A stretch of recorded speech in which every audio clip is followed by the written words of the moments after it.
everybody. This is the Savvy Show.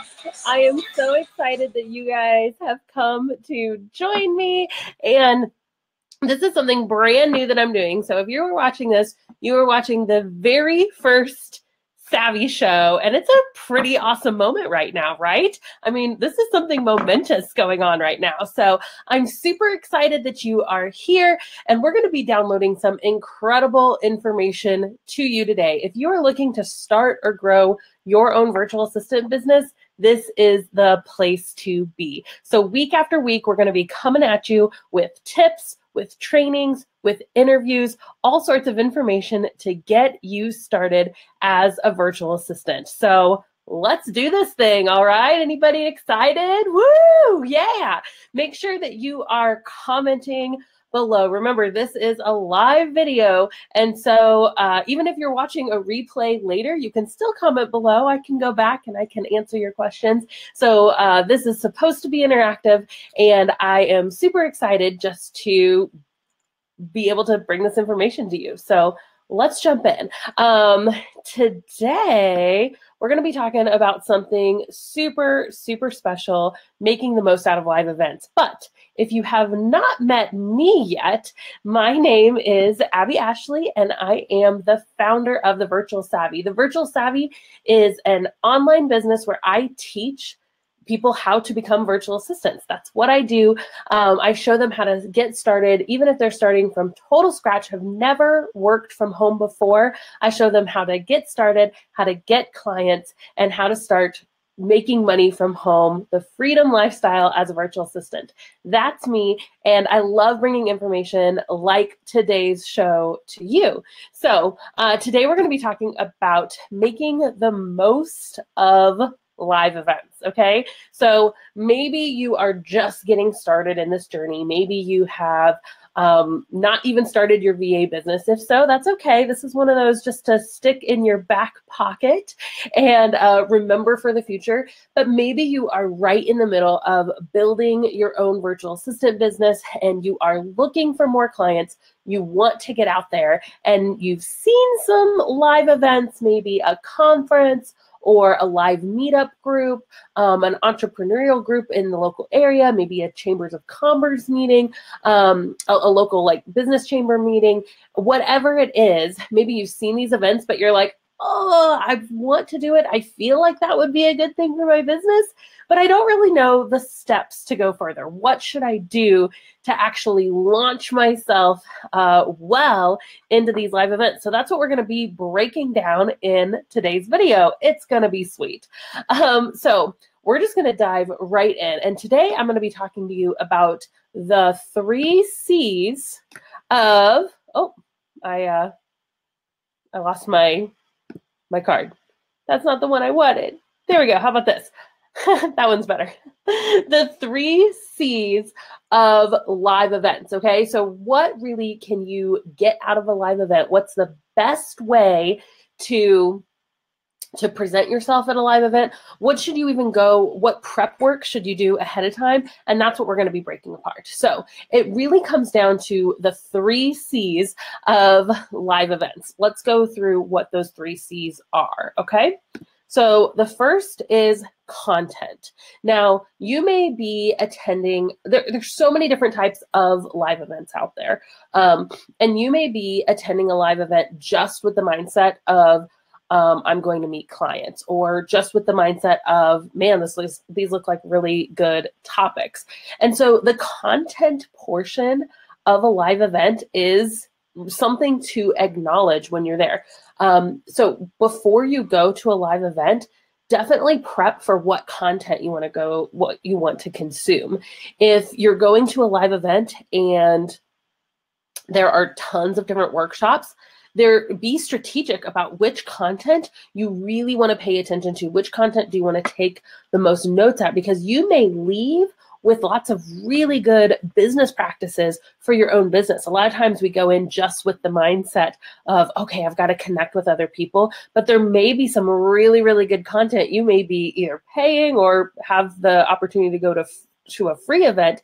Either way, there could be somebody that you could learn some really great information from. So as you're going to a live event, make sure that you're really, really aware of the content, okay? What could I be consuming? Plan ahead of time what content you hope to leave with based off of the schedule of events for the day. It's based off of the talks that they're going to do. Plan out ahead of time what workshops you're going to go to, right? If you're just joining me, hey, we're talking all about how to get the most out of live event, the 3 C's of live event. And the first C is content. Make sure you are planning out what content you're going to consume, especially if there's a lot of different workshops that you're going to be attending in a larger conference. Let's go on to the next one. So the next 2 have to do with people, okay? So that first one was really just the information that's going to be coming out of the live event, but the second and the third have to do with really the connections that you're going to make when you're there, okay? So the first one is collaborations. When you go to a live event, it doesn't necessarily, a lot of times, again, we go just with that client mentality. It's like, okay, I want to go there to network because I want more clients. But I want you to open your mind to the fact that some of the people you meet may not be direct clients for you, but that doesn't mean you should just write them off, right? It doesn't mean that you should be like, oh, okay, well, there's someone I want to go talk to over there. 1, that's kind of rude, right? 2, there's so much that can happen through collaboration. So just a few ideas to kind of get your brain thinking through this.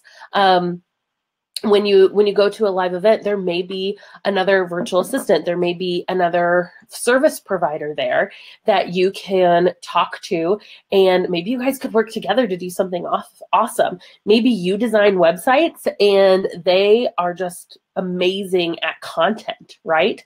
So what could you do to bring those forces together and maybe create a package together that's like your big kahuna package that includes website development, but also includes content for the site, and you guys are able to charge a premium for that, right? So there's those type of collaborations. There's also the collaborations of in relation to client work. So just because somebody may not be the best client for you, still talk to them and find out who their network is, because somebody in their network may be in need of your services. So make sure you are still connecting. There may be other opportunities. Maybe they have a podcast. Maybe they have, maybe they host their own live event.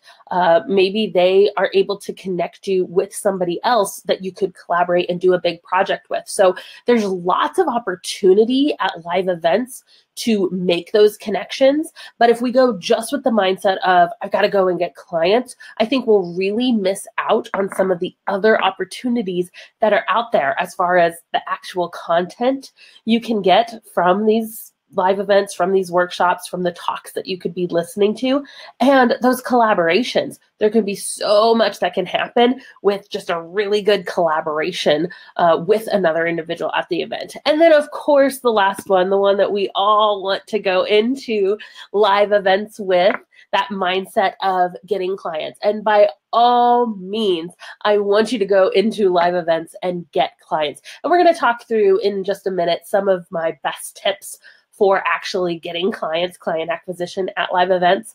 But definitely go in with the mindset of, I want to get really great content from this. I want to meet other people, maybe other service providers, other freelancers, virtual assistants, other people who have a great network. I want to connect with them for collaborations, but I also want to connect with those people who could be my ideal clients and make a point to connect with those individuals while you are there. And I think sometimes whenever we go to a live event, you can look and you can see, well, at the end of this, I didn't get any clients, so it was a total wash, right? And so these 3 C's kind of take a step back and show you, well, no, there's a lot of great things that you can get from a live event that aren't just the clients, although we all want that part too. So let's dive into that for a second. Are you guys liking this? You guys liking this information? I'm going to go over 4 of my best tips for actually finding clients, for prepping yourself when you do attend a live event, okay? And I'll even just stop for a moment and show you and tell you, live events are such an incredible way to get yourself out there as a business owner. For one thing, they really make you feel like a legit business owner, don't they? If you go out and you're dressed in your best and you've got your business cards and you're handing it out and you start talking about your business, even if you don't have a first client yet, there's something about it that makes you go, I am doing this thing. Like, this is real. This is my business. I've worked hard on it. And it makes you really, really proud to do that. So I totally encourage you, even if it's just once a month, or, you put a conference on your calendar and you say, I'm going to make it to that one conference this year, something you have to travel to, maybe, put that on your calendar and say, I'm going to make this thing happen, because going to live events really, really does, it does something just for your self-esteem too, of like, man, and the community of it is awesome. But it's also such a great way to network, to get clients, to look for those collaborations, and to get crazy good content, right? So let's break down really quickly my top tips for live events. Okay, so whenever you're going to a live event, these are my 4 big tips, the big things that I want you to concentrate on whenever you do finally, you found a local meetup group, or you're going to go to a conference or a local workshop or something, a live event to promote your business, to connect with other business owners. These are my 4 big tips. Number 1, go with a plan. This is actually a mistake that I have made. I have booked conferences before where I've gone and I'm like, oh, I'm gonna go to this conference. It's gonna be so awesome. And then I just kind of go in blindly. Like, I don't have a plan of who I'm going to connect with, especially if you know who is going to be there. Make a point. I am going to make a point to connect with this one person. I know recently I went to a live event, a large conference in Nashville, and one of the speakers, I was just like, I have got to talk to this woman. She is brilliant. I think that she could really help me in my business. And I also want to make myself available to her, offer myself as a resource, not to try to get her as a client necessarily, but just say, hey, if you ever need anything in the virtual assistant realm, or if you want me to connect you, I just want to be a resource to you. But I went in knowing, no matter what, this is a 3-day conference, I'm going to have a conversation with her. And I went out with the plan of who specifically I wanted to talk with when I was there. So if you know some of the people who are going to be in attendance, make a plan, make a list of, okay, by the time I'm done with this conference, I'm going to connect with these people. Be open to the other people, obviously, maybe who aren't on like the speaker list. But if there are a couple key people that you want to talk with, make sure you make a list and you go in with a plan. The next thing that you want to go in with is business cards. So let me talk just a little bit about business cards. I totally recommend getting some business cards for your business. Even if you just order a small box of 50 or 100 cards, you can get those really cheap. I love both Vistaprint and Moo, and even Canva. I can put the links to that, to those places above this video. But they are really, really great resources to get. A small box can be under $50 to get out there. And man, having those business cards is absolute gold when promoting your business. And you're like, oh, Abby, I don't have a website yet. I don't have that's okay. Put up a Facebook page, or put up a coming soon page, and go ahead and put that domain down on your business card. But just have a connection point, something physical that somebody can have. Even more important than having your own business cards, I would say, is taking business cards. If say you're like, man, this is a last minute event, I don't have time to get the business cards, or I'm really just not ready to get my own business cards, don't disqualify yourself from going to a live event and making the most of it. More important than handing out your business cards is taking business cards. So collect business cards from everyone that you meet, the people who are incredible speakers, the people who could potentially be collaborators, right? Other virtual assistants, other service providers. Obviously take the business cards of those people who could be your ideal client too. And we'll talk in a second about what we're going to do with those business cards, but it's so important to actually connect them. And that's when you're going in with a plan, step number 1. Number two, part of that plan needs to be that you collect as many business cards as possible, okay? Make genuine connections. Don't just go around asking for business cards, but every person that you make a genuine connection with, grab a business card because we're going to follow up with those people. The next step number 3, is to listen and ask. So I hear a lot of people talking about when you go to a live event, you want to have your elevator pitch. You want to have what you do in 30 seconds. And I 100% love that idea. I think that you need to do that. But here's what I see happen so often. I see people go in to a live event and they have focused so much on themselves and so much on what they're going to say in their 30-second elevator pitch. What do I do? Who am I? And what do I do? Who are the clients I serve? That we start having conversations, and maybe it's nerves, maybe it's all that we've practiced, but we sit and we just talk about ourselves. We sit and we say, oh, this is what I do, and these are my types of clients, and these are some of the successes I've had, and I. And let me tell you, the best way to make genuine connections with people is to listen and ask more than you talk about yourself. So ask questions, right? I would rather somebody go in with a list of questions that you're going to ask other people than have your own elevator pitch perfected, right? Because as a service provider, our job is to get into other people's businesses, right? It's to get in your business. It's to get in there and to really ask the good questions and to get into the mind and the excitement behind these other business owners. So when you're making those genuine connections, I totally recommend that you have a list of questions ahead of time that you could be asking to these people at live events, to the collaborations or the potential clients. Have a list of questions. What is it?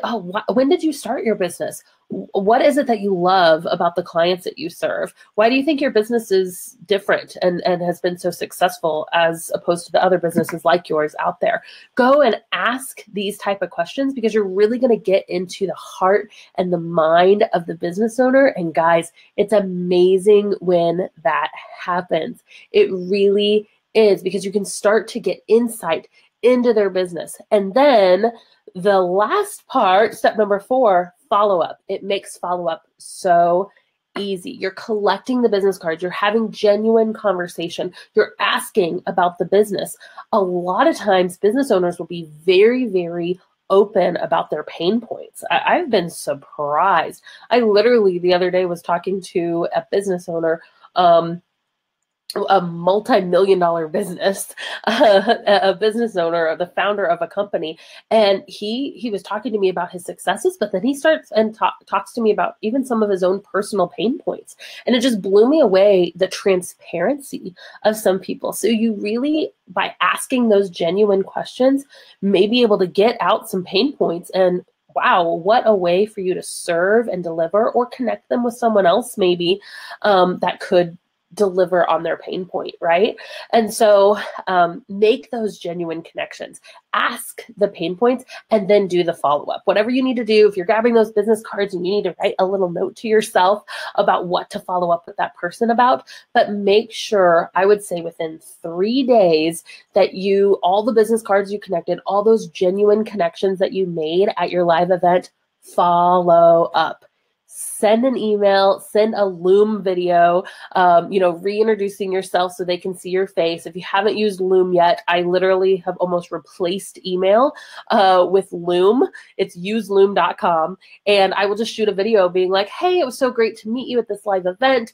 I'm so excited that you told me about this upcoming project you have going. Let's connect further. Again, I do virtual assistant work. So if there's anything that you ever need to hand off, like, I'm here for you, but let's just stay connected. That kind of a video, or at least an email, just to reconnect and do the art of the follow-up. Guys, this is the way to leverage live events. This is the way to go to local events, to conventions, to workshops, to conferences, and to really make the most of it. It's all about genuine connection. It's all about the art of the follow-up. Are you guys liking this information? I hope that this is helpful. My goal is to give you guys the most up-to-date information on how to find clients, on how to grow your own virtual assistant business. I hope that you have loved this. If you want to start your own virtual assistant business and you have not gotten started, or maybe you just really don't know what steps to take, I would love to help you out. Thevirtualsavvy.com. Oops. There we go. Thevirtualsavvy.com/checklist. It's my step-by-step checklist that teaches you exactly how to get started as a virtual assistant. And go to that link. You're going to get my free checklist. You'll be signed up for my email list, which I send out tons of information. We'll be doing more of these live stream videos because I want to deliver the best content to you as possible to help you get started in your own virtual assistant business. Thank you guys so much for joining me live. I'm so happy. Lizzie says that she loved this advice. Asking about pain points is so smart. I'm really, really glad that you liked this. Great tips. Sherry says, awesome. So happy that you loved it. Again, guys, thank you so much. I really hope that you'll join me every week. We're going to be doing the Savvy Show at 10:30 Central Time every single Thursday. So I hope that you will join me next time. Have a good day.